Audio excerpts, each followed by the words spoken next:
Tem uma galera que tá doida para ver o fim do front-end. Mas e aí? Será que ainda vale a pena trabalhar com front-end? E se sim, quais são os desafios que a gente vai ter que lidar daqui para frente? Eu vou dar um pulinho ali no interior para visitar meus pais, então eu vou aproveitar para falar um pouco sobre como eu vejo o atual cenário do front-end, falar um pouco sobre passado, presente e futuro, de onde viemos, como estamos e para onde estamos indo. Uma visão minha, mas quero falar um pouco aí de como eu vejo o front-end atualmente e como que a gente pode fazer para continuar sendo relevante no mercado.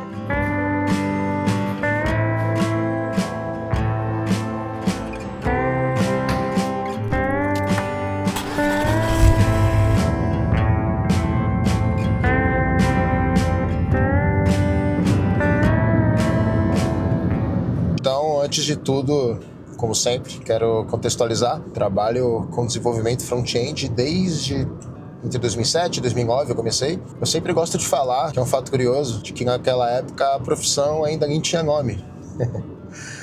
Existiam alguns termos assim que a gente utilizava. Webmaster, depois web design. O webmaster era uma espécie de desenvolvedor full stack de hoje, mas sem grife.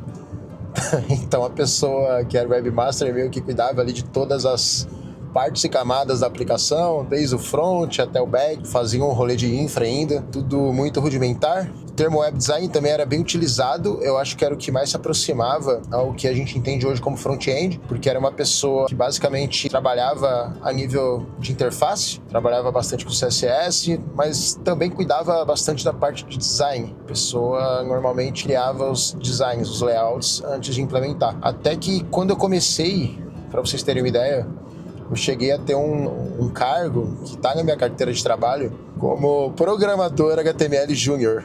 Isso já era 2011, para vocês verem como o termo desenvolvedor front-end ainda não era muito popular. Em 2009, sinceramente, eu acho que ele não existia e ele passou a se popularizar a partir de talvez 2012, não lembro muito bem.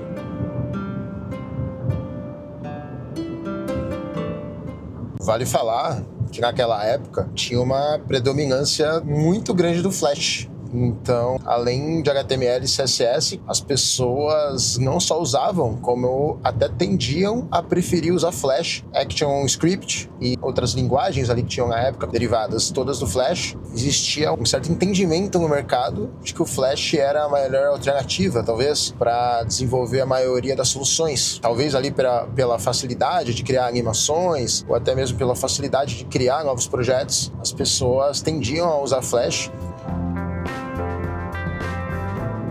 Mas daí aconteceu uma coisa que, sinceramente, eu escuto poucas pessoas falarem sobre isso, mas que mudou completamente a história do front-end, que foi o surgimento do iPhone. Aí vocês podem estar se perguntando, qual que é a relação do surgimento do iPhone com o desenvolvimento do front-end ao longo do tempo? É porque em 2010...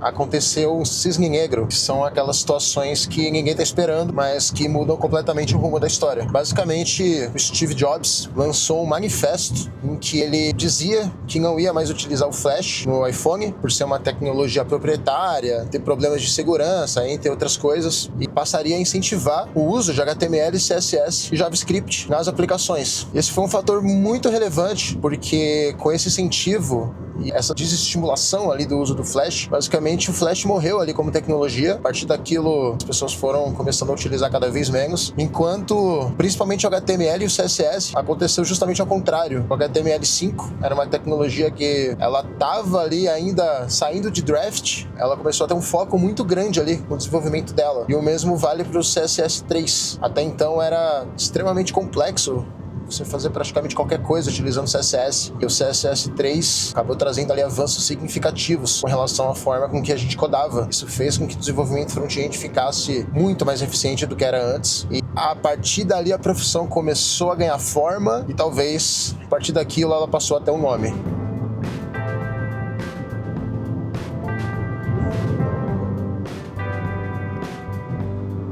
E foi mais ou menos nessa época, talvez um pouco antes disso, que começaram a surgir os primeiros frameworks e as primeiras libs de JavaScript, que de fato deixavam o desenvolvimento front-end muito mais eficiente do que era anteriormente. A gente pode citar aqui, com certeza, o jQuery, acho que é o grande expoente daquela época. Foi uma lib, né? Não era um framework exatamente, mas uma lib que mudou completamente a forma com que a gente escrevia JavaScript. Eu lembro que o slogan deles era algo como escreva menos e faça mais, que de fato resumia perfeitamente o quanto que ela conseguia deixar o desenvolvimento mais otimizado, que você já tinha ali inserido uma série de helpers, de úteis, que antes da chegada do jQuery a gente tinha que abstrair manualmente em todos os projetos, ou ficar mantendo ali algumas abstrações compartilhadas entre os projetos. E isso, como vocês muito bem sabem, não funciona muito bem, né? Com a chegada do jQuery, a gente conseguiu ter isso em larga escala. Junto com o jQuery também surgiram vários plugins ali que conseguiam também auxiliar muito o desenvolvimento, plugins de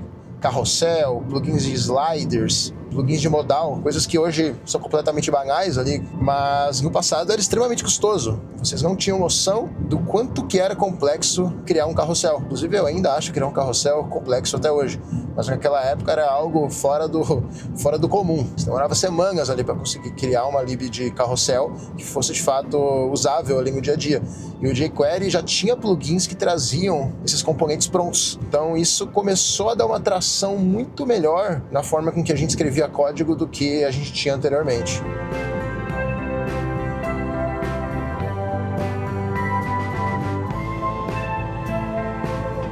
Só que até esse momento, a maioria das pessoas que trabalhavam com front-end trabalhavam em agências, basicamente desenvolvendo ali sites, desenvolvendo landing pages, aplicações estáticas. Então o trabalho era principalmente criar landing pages, às vezes para uma ação. Era muito comum, inclusive naquela época, desenvolver sites extremamente bonitos, assim, do ponto de vista estético. Então você tinha layouts ali que tentavam sair um pouco dos padrões ali para criar algo que fosse de fato impactante. Existiam inclusive diversos prêmios ali para CSS. Existia inclusive acho que um site chamado CSS Awards que premiava ali os melhores criados com CSS. Era um trabalho extremamente diferente do que a gente faz atualmente. Isso começou a mudar, primeiramente com o surgimento do Node, depois, posteriormente, com o surgimento do AngularJS. Isso já em meados de 2011. O AngularJS, que inicialmente era uma solução para desenvolver formulários reativos, que era uma dificuldade que a gente tinha ali na época. Então o AngularJS surgiu a princípio para sanar essa dificuldade, ajudar a gente a criar ali formulários que funcionassem de uma forma mais otimizada. Só que as pessoas acharam aquilo ali muito legal. Então elas começaram a utilizar o AngularJS não só para desenvolver formulários, mas para desenvolver uma aplicação inteira. Então acredito que a partir dali, o termo SPA, Single Page Application, começou a se popularizar e finalmente começou a ganhar atração.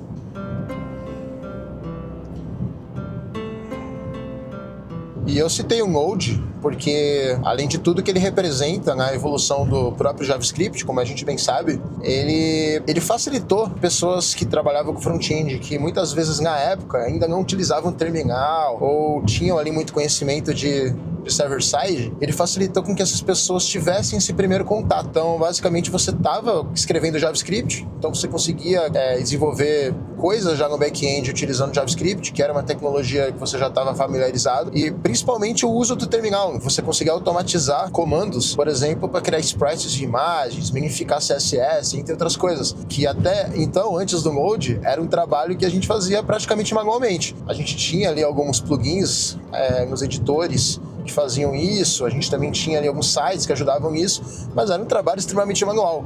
O Node ajudou a deixar isso tudo mais factível, além de, claro, toda a influência que ele teve posteriormente na evolução do JavaScript.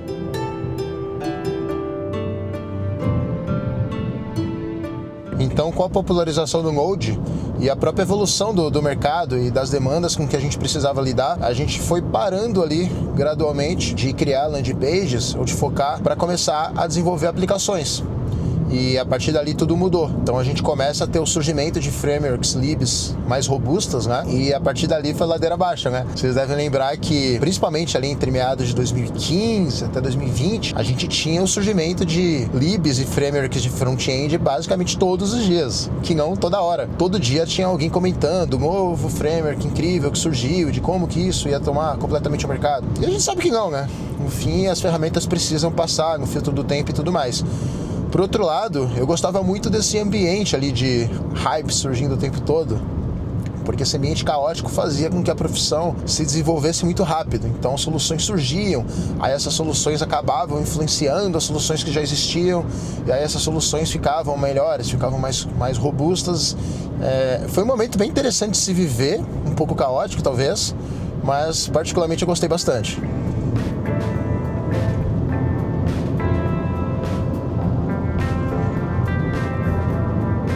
Então vale começar a falar de um tema que eu vou aprofundar bastante aqui nesse vídeo, mas que é essa percepção de que front-end é fácil, que é uma percepção que eu observo desde que eu comecei a trabalhar, como eu disse, antes disso ter um nome, mas essa percepção de que é fácil sempre existiu. As pessoas tinham essa percepção e elas ainda têm essa percepção hoje em dia. O foco era mais na interface, mais no layout em si. Então as pessoas ficavam com essa percepção de que é só escrever 10 linhas de HTML, 10 linhas de CSS que o site está pronto. E o front-end tem uma característica muito singular quando comparada a outras áreas da programação, que é o fato dele ser extremamente acessível no início.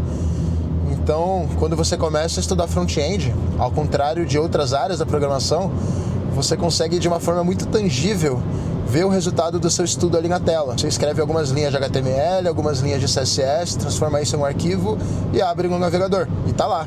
Você consegue ver o resultado daquilo que você está estudando de uma forma muito rápida, muito simples e muito tangível.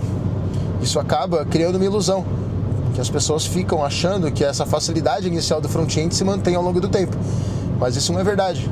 Conforme você vai se aprofundando no conhecimento, você percebe que front-end é extremamente complexo. Você tem que lidar com muitas camadas e muitas coisas. E isso conversa perfeitamente com esse momento que a gente está vivendo, com a evolução das AIs, a popularização dessas ferramentas de vibe coding, o fato de que as pessoas conseguem, através de prompt, criar interfaces de uma forma muito rápida hoje em dia, acabam fazendo com que elas tenham essa sensação de que o front-end é fácil, e não só ele é fácil, como ele é absolutamente substituível.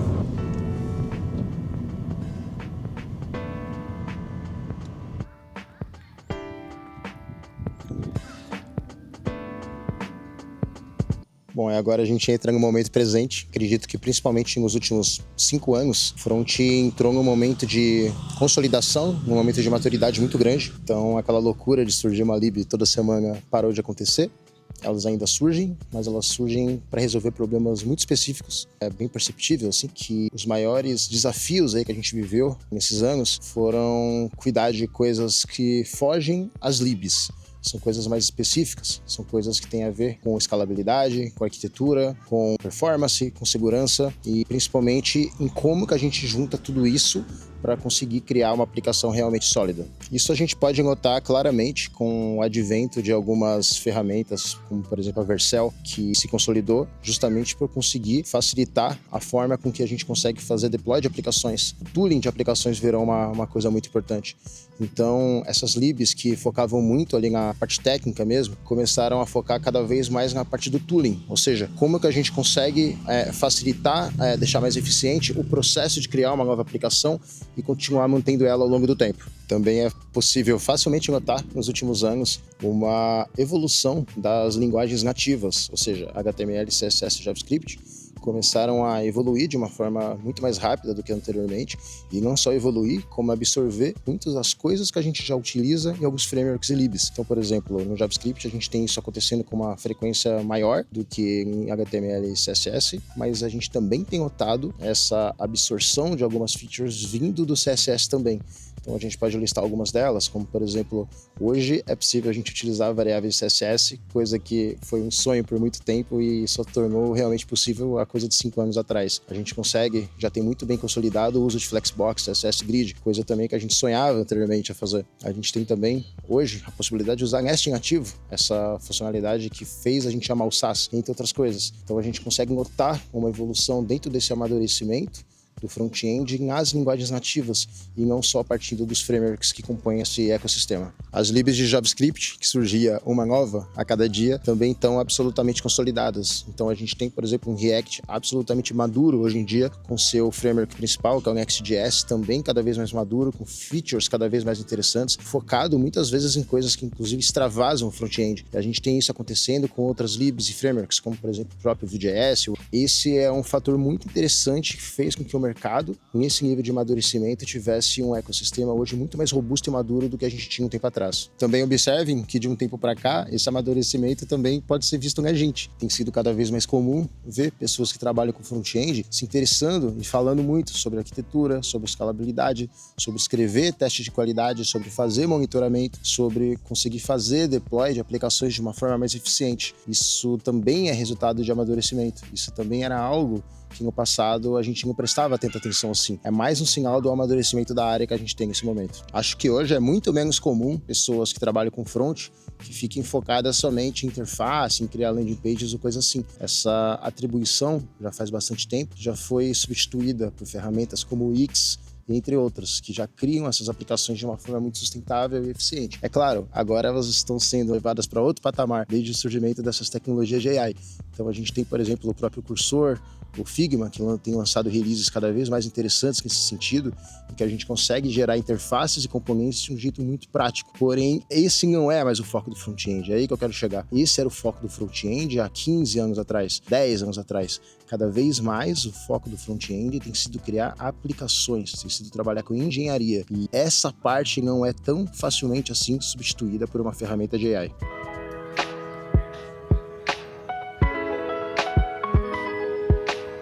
Faz um tempo atrás que eu publiquei uma lista, eu acho que eu fiz isso tanto no LinkedIn quanto no Twitter, chamado Twitter, conhecido hoje como X, de atribuições necessárias para pessoas que trabalham com front-end. É curioso que essa lista deixou as pessoas ao mesmo tempo extremamente perplexa pela quantidade de coisas que a gente precisa saber, muitas vezes dominar, e ao mesmo tempo felizes por perceberem o quanto que o trabalho de front-end é complexo, muito diferente daquilo que eu falei anteriormente, que acaba sendo a percepção inicial de quem começa a trabalhar na área, achando que por conta daquela facilidade inicial de conseguir alcançar algum resultado rapidamente, acaba se iludindo achando que é uma área fácil e fácil de entrar e fácil de se manter ao longo do tempo, mas não é. Front-end é uma área complexa. É uma área que exige muito estudo e uma área que exige aprimoramento e aprofundamento constante. E o que eu sempre falo é o quanto que é importante saber conceitos e saber a base da área da programação que você está se interessando. Então, por exemplo, se você está trabalhando com front-end, é muito importante que você saiba os conceitos por detrás das libs e dos frameworks que você está utilizando, ou seja, o porquê que eles foram criados, o porquê que eles existem e o porquê que a gente continua utilizando eles, e também tem um ótimo conhecimento, um conhecimento extremamente profundo da base das linguagens de front-end, que é HTML, CSS e JavaScript. Quanto mais profundo e mais consistente for esse conhecimento, mais fácil fica para se flexibilizar ao longo do tempo e continuar aprendendo coisas novas conforme novidades são lançadas. Então, por exemplo, agora eu vou ler porque a lista é enorme. Só dentro de HTML, a gente precisa saber semântica, tags, SEO, acessibilidade e etc. Dentro de CSS, a gente precisa dominar especificidade, propriedades, seletores, layouts, grids, transitions, animations, transformations e etc. É muita coisa. Dentro de JavaScript, é importante que a gente saiba modularização, manipulação de DOM, trabalhar com Fetch API, com hoisting, com Event Bundle, com scoping, com prototypes, saber trabalhar com async await, com promises e entre outras coisas. É muita coisa para saber. Então, dominando essas tecnologias base que eu acabei de falar, a gente consegue trabalhar com muito mais qualidade em frameworks de JavaScript, com CSS moderno, com módulos bundles, que, por exemplo, Webpack, Vite, Parcel, Rollup, entre outros. A gente também precisa saber trabalhar com frameworks de JavaScript modernos, com CSS moderno. A gente precisa conhecer, também saber aplicar módulos bundles para conseguir fazer tooling das aplicações. A gente precisa ter um ótimo conhecimento de package managers para poder, por exemplo, publicar um pacote de NPM de uma lib que você está trabalhando. A gente precisa saber escrever testes utilizando Jest, utilizando Cypress. A gente precisa saber utilizar e configurar linters. A gente precisa saber utilizar tipagens estáticas como TypeScript. Não dá para viver sem TypeScript hoje. A gente precisa saber como utiliza Web Components. Web Components tem sido cada vez mais interessante na web moderna. A gente precisa saber trabalhar com PWA para conseguir criar aplicações web de uma forma mais eficiente. A gente precisa cada vez mais conseguir criar uma arquitetura robusta, sólida e performática. Então, para isso, a gente precisa conhecer, por exemplo, como funciona o MongoRaps, como utilizar um NX da vida, como utiliza, por exemplo, uma aplicação utilizando micro frontends, quando utilizar. A gente precisa saber como criar um design system eficiente. DevOps é cada vez mais importante no front-end. Você precisa conseguir fazer o deploy de uma aplicação com qualidade. Para isso, você vai ter que ter um ótimo conhecimento de CI/CD, você vai ter que conhecer Docker, você vai ter que conhecer Kubernetes, você vai ter que saber configurar, por exemplo, GitHub Actions. E para que tudo isso funcione bem, como eu disse antes, a gente precisa saber a parte conceitual da coisa. Então, você vai precisar entender como e quando a gente vai usar, por exemplo, um SPA, ou quando você vai usar uma solução em SSG, ou quando você vai usar um server-side render. Saber a parte conceitual da coisa é muito importante para você conseguir tomar boas decisões. Então, ter esse conhecimento conceitual, esse conhecimento teórico, também é muito importante. E isso também é uma parte muito difícil de aprender. Isso normalmente você aprende na prática, isso geralmente você aprende no dia a dia tomando decisões.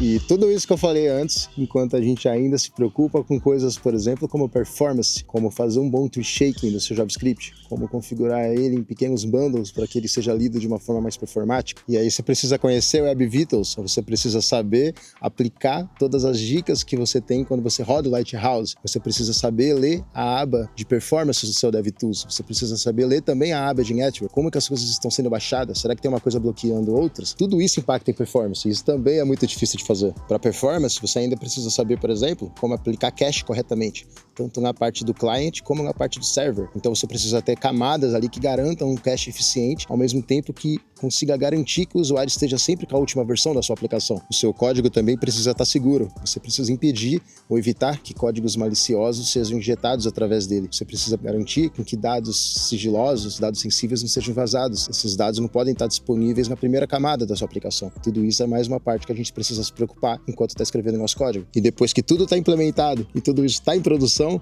a gente precisa se preocupar em monitorar tudo que está acontecendo. Então a gente tem que utilizar ferramentas como o Sentry, utilizar ferramentas como o New Relic. A gente precisa garantir que o código que está em produção está completamente monitorado e que a gente saiba dos problemas que estão acontecendo antes do usuário reclamar. E tudo isso analisando muito bem os contextos, para decidir quais dessas tecnologias a gente vai utilizar em situações específicas. Isso tudo para garantir uma escalabilidade tanto do projeto como também do time.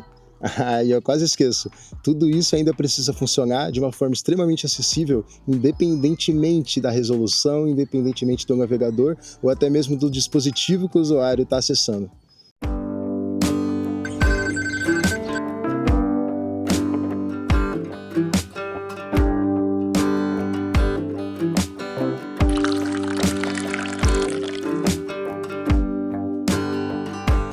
E, sinceramente, eu não vejo grandes diferenças nas tecnologias que a gente utilizava há 5 anos atrás com relação às tecnologias que a gente utiliza agora. Elas são praticamente as mesmas. Eu diria, inclusive, que isso vale para os últimos 10 anos. A gente teve poucas mudanças significativas. Grande parte das coisas que a gente utiliza atualmente já passaram com sobras no filtro do tempo. Então, a tendência é que as maiores mudanças seja na forma com que a gente gera esses códigos, inclusive algo que já está acontecendo. Porém, por debaixo dos panos, esses códigos gerados vão utilizar as mesmas tecnologias que a gente já usa nos últimos 5 ou 10 anos. E eu tenho visto muita gente completamente maravilhado com essas soluções como Figma, como Cursor, que conseguem gerar uma interface rapidamente. Elas são realmente incríveis, só que não é algo tão espetacular e não é algo que muda tão drasticamente o front-end como parece. Como eu disse, a gente já parou de criar landing pages e páginas estáticas como essas há bastante tempo. A maioria das pessoas não estão trabalhando em coisas assim já faz muito tempo. Hoje, a maioria dos front-ends que eu conheço já trabalham em coisas muito mais complexas, em coisas que envolvem engenharia, coisas que envolvem integrações muito mais custosas para serem desenvolvidas. Então essas páginas estáticas, apesar de que de fato elas podem ser geradas muito mais rapidamente hoje do que era possível há um tempo atrás, isso já é algo que estava parcialmente superado. A gente já conseguia criar páginas estáticas, por exemplo, utilizando o Wix já faz pelo menos 10 anos. Talvez não com 5 minutos, escrevendo o simples prompt, mas já era possível criar uma página minimamente utilizável ali utilizando o Wix em poucas horas. Então isso não é algo tão fascinante assim, e eu não acho que isso mude o front-end atual de uma forma tão drástica quanto parece. O próprio desenvolvimento de componentes, que atualmente a gente também consegue fazer de uma forma muito eficiente utilizando essas soluções de AI, também já é algo que a gente já superou há bastante tempo. Já faz aí pelo menos, 13 anos que a gente tem o Bootstrap, que já daquela época era uma solução completa de componentes já prontos. Já faz alguns anos que surgiram soluções baseadas no Material, como o Material UI, algumas soluções do próprio Tailwind, que conseguem gerar componentes prontos para a gente utilizar.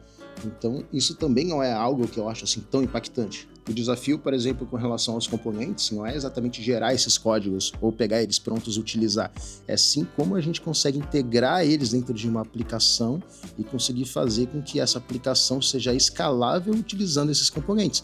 Observe que esse desafio continua. A gente continua criando componentes, seja utilizando essas soluções de AI ou seja utilizando esses componentes prontos, mas de qualquer forma todo esse desafio de integração de fazer com que eles sejam escaláveis dentro de uma aplicação que já existe, ainda existem. Eles seguem exatamente os mesmos. Quero aproveitar para falar mais um pouco da percepção que as pessoas têm de que front-end é fácil. Então a gente consegue notar isso justamente nesses milhares de textos que estão sendo compartilhados atualmente, falando que essas ferramentas que estão surgindo vão substituir completamente front-end, porque como eu falei no começo do vídeo, as pessoas seguem com a percepção de que front-end é só gerar interface. E essas pessoas normalmente não levam em consideração todas as habilidades e os conhecimentos necessários que uma pessoa que trabalha com front-end tem que ter para conseguir desenvolver as atividades de um jeito eficiente. Então, tudo aquilo que eu falei antes, que envolve segurança, que envolve performance, que envolve conseguir trabalhar com múltiplas resoluções, que envolve conseguir fazer o deploy, que envolve monitorar, que envolve desenvolver testes que sejam de qualidade, que envolve, por exemplo, conseguir fazer com que a arquitetura seja realmente escalável, é algo extremamente complexo de ser feito. Só que quando uma solução de AI, como o Cursor, como o Figma, acaba gerando uma interface inteira em poucos minutos, as pessoas ficam maravilhadas com a interface gerada, sem levar em consideração tudo que vai precisar ser feito para que essa interface seja escalável dali para frente. Então, apesar de ter muita gente surfando nessa onda, aproveitando para ganhar like, aproveitando para vender curso, como sempre, a questão é que, como eu disse em outro vídeo, não é possível prever o futuro ainda. A gente ainda não sabe como que, de fato, essas soluções que estão surgindo, essas soluções que a gente está utilizando há tão pouco tempo, vão impactar o futuro. A gente ainda não sabe, por exemplo, se isso pode gerar colaterais, como, por exemplo, será que a gente não está gerando agora códigos que sejam completamente inutilizáveis daqui a algum tempo? Será que a gente não está criando códigos que sejam muito pouco performáticos? Será que a gente não está criando códigos que sejam pouco seguros? E será que isso não vai gerar um legado enorme para que a gente tenha que resolver no futuro? Se isso acontecer, a tendência, na real, é que isso gere um outro aquecimento no mercado, em que as pessoas tenham que contratar devs para resolverem os problemas que estão sendo criados nesse momento por essas AIs. Além disso, nunca foi tão fácil aprender uma nova linguagem de programação ou se aprimorar em um novo framework. Isso é um momento único para a gente. A gente consegue realmente aprender uma nova tecnologia em questão de dias. E isso é muito interessante, muito mais eficiente do que era anteriormente. Antes a gente teria que passar dias vendo exemplos, vendo tutoriais, entendendo documentações. Hoje a gente consegue aprender novas tecnologias simplesmente utilizando prompts. Isso é uma coisa muito interessante. Só que, como eu disse em algum momento desse vídeo, para que a gente consiga fazer isso de um jeito realmente eficiente, a gente precisa saber a base, a gente precisa ter muita lógica de programação e saber como tudo isso funciona.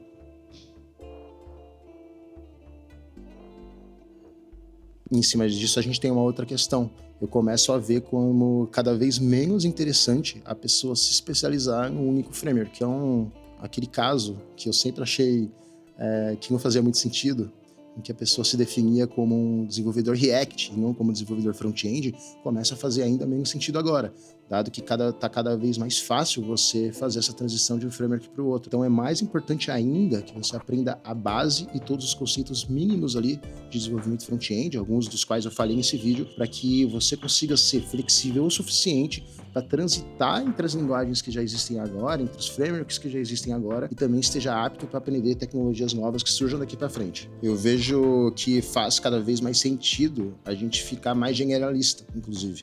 Em vez de ser uma pessoa completamente focada em front-end, que você seja uma pessoa focada em front-end, mas um tanto quanto mais generalista. Então, que você comece a se interessar mais por DevOps, que você comece a entender melhor como que faz um deploy de uma aplicação, como que você consegue configurar um pipeline, como você consegue configurar scripts ali para rodarem no GitHub Actions, por exemplo, você consiga extravasar um pouco da parte de front-end, que você aprenda mais back-end, que você consiga fazer mais correlações para ficar mais fácil aprender coisas novas. Então, quanto mais generalista daqui para frente, mais útil você tende a ser para o mercado ao longo do tempo. Então, acredito que esse é um fator que pode ser bem relevante daqui em diante. E aí já faz muito tempo que eu vejo devs comentarem do quão importantes são as soft skills, enquanto eu também vejo outros desenvolvedores meio que torcendo o nariz para isso ainda, ou falando que é bobagem. Mas cada vez mais soft skills vão ser necessárias, principalmente soft skills que estão relacionadas à comunicação, por N razões. Primeiro, porque por conta justamente do maior uso de AI daqui em diante, inclusive pessoas que não são tech, vai ser cada vez mais importante que pessoas que trabalhem com programação, inclusive pessoas que trabalhem com front-end, consigam fazer uma boa tradução e uma boa interface entre tecnologia e outras áreas, principalmente áreas de negócio. Então, ter uma boa comunicação para conseguir expressar suas ideias, expressar o que está acontecendo e fazer com que as pessoas tenham um bom entendimento do macro da coisa, do big picture da coisa, é algo extremamente importante. Já era importante antes, mas creio que vai ser cada vez mais importante daqui em diante. Inclusive, comunicação é a chave, não só para ter uma boa integração com outros seres humanos, como também conseguir ter uma boa integração com computadores. Então, quanto melhor for a sua comunicação, a sua capacidade de se expressar e a capacidade de abstrair as suas ideias de um jeito lógico, em forma de linguagem escrita ou linguagem falada, melhor vão ser os prompts que você vai criar. Então, comunicação é algo extremamente importante e é uma habilidade que pode ser desenvolvida. Não é uma habilidade que nasce com você. Isso é algo que você pode trabalhar com o tempo e eu acho que é algo que você tem que começar a aprimorar cada vez mais daqui para frente. E por fim, tem uma característica que os melhores devs que eu já trabalhei têm como algo muito perceptível neles, que é o fato de serem completamente, absolutamente desenrolados. Ou seja, é uma capacidade de se adaptar, é uma capacidade de se flexibilizar, independente da situação, independente da tecnologia que eles estão utilizando. No começo do vídeo, falei, por exemplo, do Flash, que é uma tecnologia que em 2010 era uma das tecnologias mais populares naquele momento, era uma das mais utilizadas e tinham milhares de pessoas que trabalhavam com isso. E aí, de repente, sem que ninguém conseguisse prever, surgiu um cisne negro que matou completamente essa tecnologia. E aí você se pergunta, tipo, o que os profissionais que estavam trabalhando com isso naquele momento fizeram? Será que eles foram trabalhar com outra coisa? Foram vender coco na praia? Eu diria que não, eu diria que os profissionais que eram realmente bons, profissionais que eram desenrolados, que tinham flexibilidade suficiente para aprender coisas novas, conseguiram se reinventar. Muitos deles, até pelo conhecimento já muito grande que eles tinham em coisas que envolviam animação e etc., se tornaram profissionais extremamente capacitados nessa área. Outros que já tinham uma capacidade de lógica de programação muito bem desenvolvida, conseguiram também se desenvolver muito bem nessa parte e conseguiram continuar relevantes no mercado. Então, essa capacidade de ser desenrolado, essa capacidade de conseguir se adaptar a diferentes situações é algo completamente inegociável alguém que trabalha com desenvolvimento. Você precisa ser alguém criativo, você precisa ser alguém que se interessa pelo porquê das coisas. Esse vídeo aqui poderia ser muito mais curto. Ele poderia ter, sei lá, facilmente 5 minutos, de eu falando aqui rapidamente de como que eu vejo o front-end atualmente, para onde estamos indo, etc. Mas eu fiz questão de trazer todo um background ali com relação à evolução e como que isso aconteceu nos últimos anos, porque a gente precisa desse conceito, a gente precisa desse acervo histórico para entender da onde a gente veio, como estamos agora e para onde a gente está indo. É justamente essa curiosidade que faz com que a gente consiga se adaptar, que a gente consiga crescer profissionalmente, independentemente da situação que aconteça. E essa característica de ser desenrolado, essa curiosidade inata, esse interesse em ver o porquê das coisas, é algo muito marcante nos melhores profissionais que eu já trabalhei. Porque em tecnologia não existe estagnação. Quando você para de evoluir, quando você para de aprender coisas novas, quando você para de acompanhar o que está acontecendo no mercado, você não fica simplesmente estagnado, você simplesmente piora. Então, se eu pudesse dar só uma dica sobre como continuar sendo relevante daqui para frente, seja com o advento da AI, ou seja com o advento de qualquer outra tecnologia alienígena que apareça daqui em diante, seria essa: desenrole-se.